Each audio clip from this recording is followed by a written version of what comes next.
bakit ba kinakailangan ang panawagan ay Marcos resign?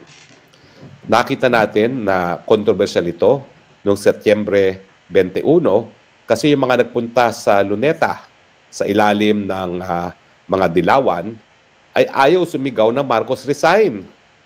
Sila'y sumisigaw na itigil ang korupsyon, isalba ang Pilipinas laban sa mga korap, pero ayaw nilang sumigaw na Marcos resign. Well, siyempre, ang kadahilanan ng mga dilawan at yung iba pang mga grupo na tumututol sa korupsyon, pero ayaw pa resignin si Marcos ay isang dahilan labang. Dahil ayaw nila na maging presidente ang constitutional successor na si VP Sara. So ang tanong, bakit kinakailangan Marcos resign? Ang sagot, unang-una, dahil si Marcos ay inkompetente bilang isang leader. Walang solusyon sa mga pangangailangan ng tao kapag nagkaroon ng dilubyo, bagyo or lindol. Walang solusyon sa patuloy na pataas sa presyo ng bilihin. Walang solusyon sa kakulangan ng trabaho, sa kababaan ng sweldo, at sa issue ng korupsyon at kagutuman. Inkompetente. Marcos resign dahil siya ay wala sa tamang pag-iisip. Siya ay pinaghihinalaan na gumagamit ng cocaine.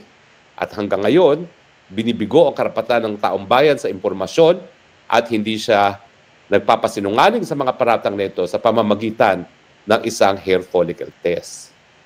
Marcos resign dahil siya mismo ay corrupt.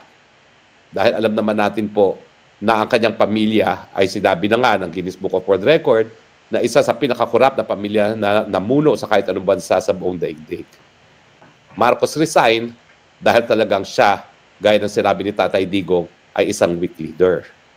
Pero pinaka-importanting dahilan sa panawagang Marcos resign dahil nais natin maging Pangulo ang Inday Sara Duterte.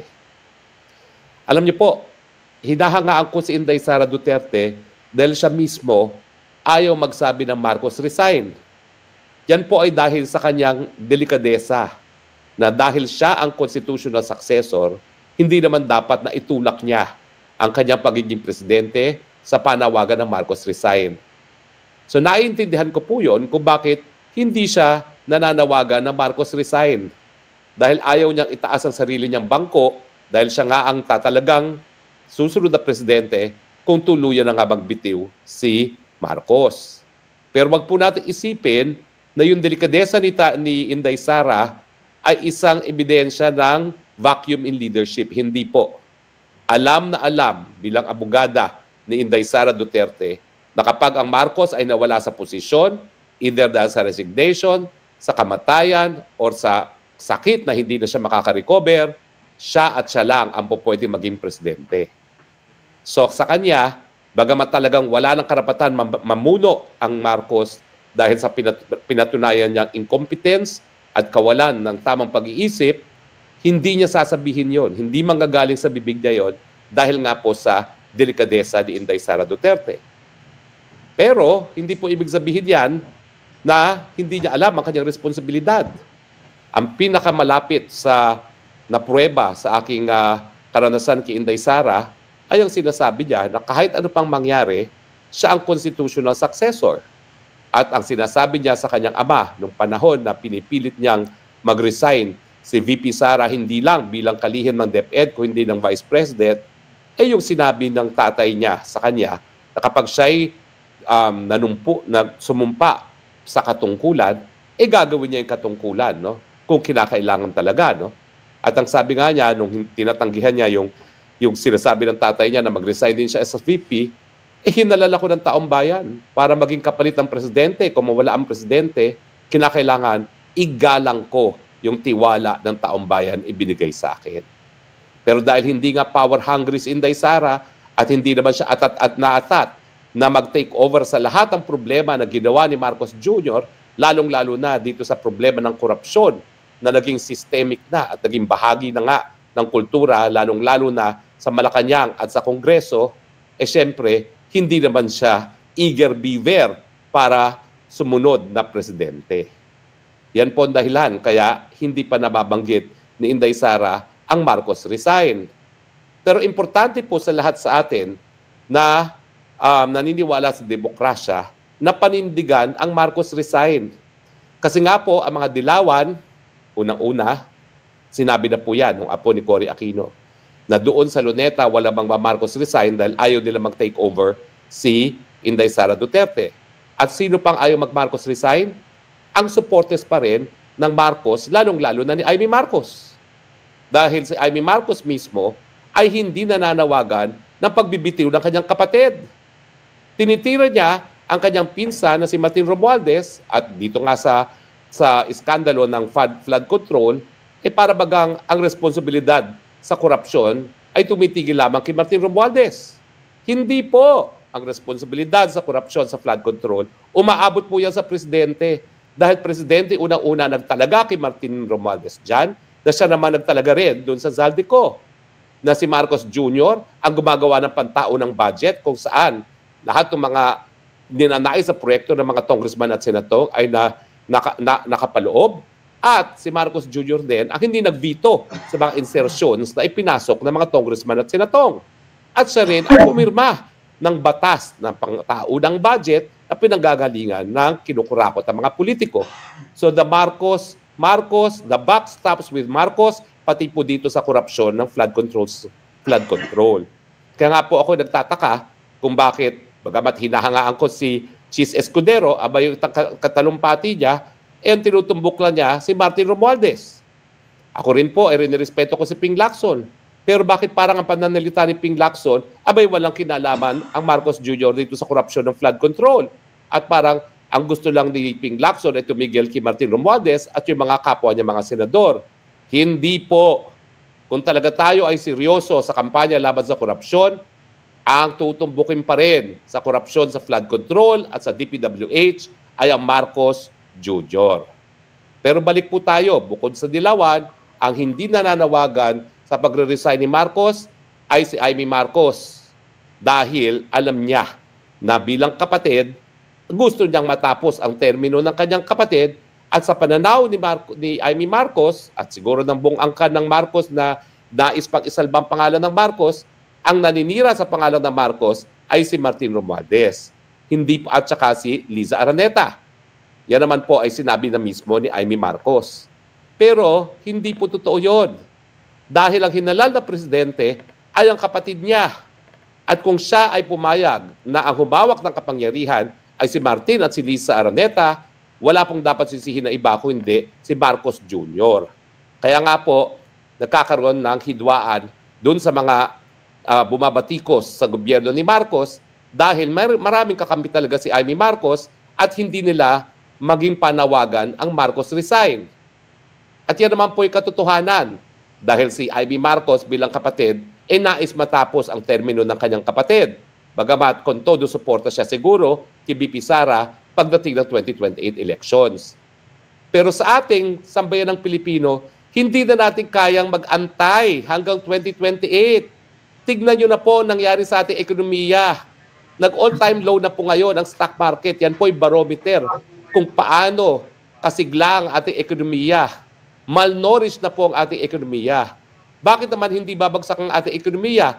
Inaway ng todo ng Marcos Jr., ang China, na pinakamalaking namumuhunan at number one trading partner ng Pilipinas.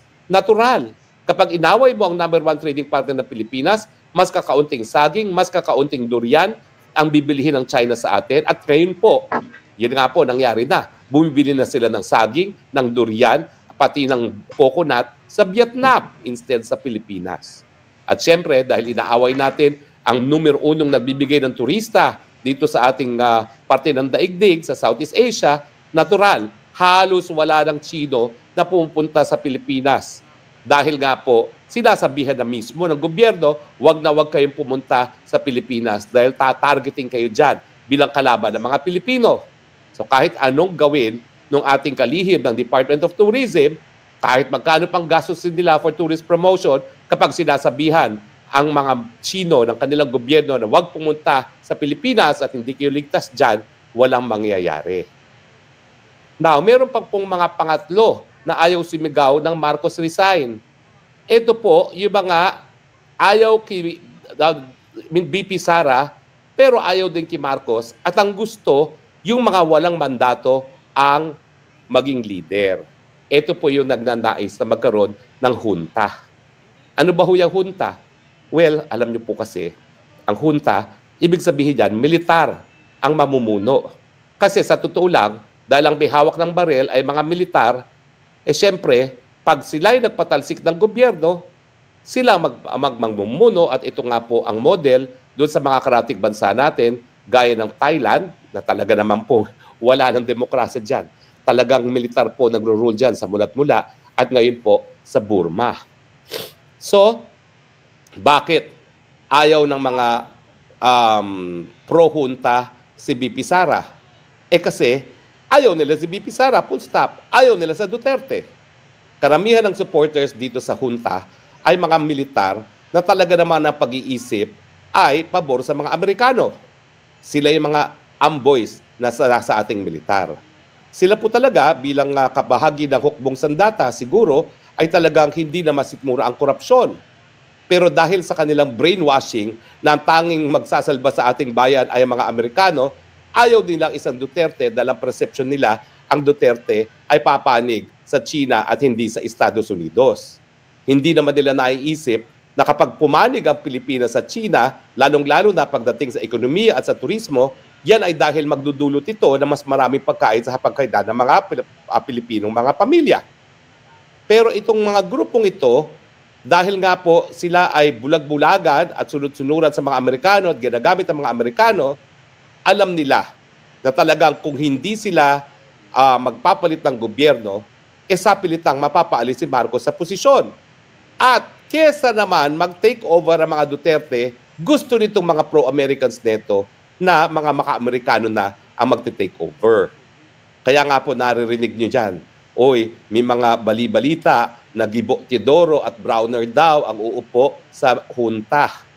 Nako, wag po natin silang hayaang magtagumpay sa kanilang maitim na plano.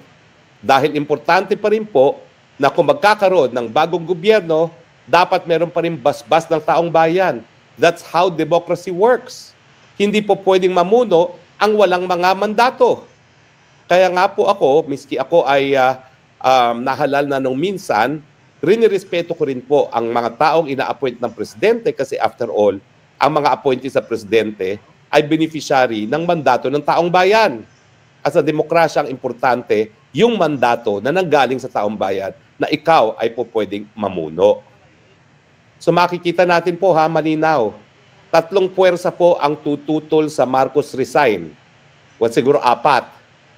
Si Marcos Jr. mismo, si Ferdinand, si Martin Romualdez at si Zaldico at si Lisa Araneta Marcos dahil gusto nilang magpatuloy ang kanilang bonanza. Pangalawa, yung si Amy Marcos dahil kapatid niya si Marcos Jr. Pangatlo, mga dilawan kasi anyone but another Duterte. Pang-apat, yung mga nais mamuno na walang kakayahang manalo pero suportado ng mga dayuhan na hindi rin katanggap-tanggap sa kanila ang Duterte, lalong-lalo na yung mga maka-Amerikano. Sila po ang dahilan kung bakit sisigaw sila na itigil na ang korupsyon, tama na, sobra na ang korupsyon, pero hindi nila sasabihin ang Marcos resign. Hindi po pwede yun. Dahil kung dapat matigil na ang korupsyon at ang pagtigil ng korupsyon ay paninipa kay Marcos, kinakailangan ang ipapalit ay meron din mandato na galing sa taong bayan at iisa lang po ang ganyang merong mandato, wala pong iba kundi si VP Sara Duterte. So dun sa mga nangangarap na magkaroon ng kapangyarihan na walang mandato, itigil nyo na po yan. Kung gusto niyo po, pumasok kayo sa larangan din ng politika. Dahil napatunayan naman po ni Presidente Duterte once and for all, hindi mo kinakailangan maging mayaman, hindi mo kinakailangan maging sikat, dahil pag ikaw naman talaga ay meron track record sa paninilbihan at merong katapatan at may paninindigan laban sa korupsyon, ikaw naman ay bibigyan ng basbas ng taong bayan. Yan po ang importante ng pagiging presidente ni PRRD. Siya po itong makbo noong 2016, walang malaking budget, walang magagarang mga TV advertisement. Lahat ng advertisement po doon, pinaghatian ni Marojas at ni Jojo Buynay. May kaunti nga si Miriam, pero si Tatay Digong halos wala. Ang naalala ko lang na advertisement noon, si Tatay Digong nagsasalita katabi ang Philippine flag. At ang nangangampanya sa kanya ay sa larangan lamang ng social media na walang gastos sa mga panahon na yon. Dati, ngayon, mahal na rin ang internet advertising. No? Pero, wala namang kaduda-duda sa akin na marami doon sa mga gustong magkaroon ng junta na lang ay nagmamahal din sa bayan. At ang iniisip nga nila, hindi na po pwedeng ipaabaya ang pagbabago, ang tunay na pagbabago sa mga politiko dahil nga sa ating karanasan na talaga namang napakawawalang yan ng ating mga politiko.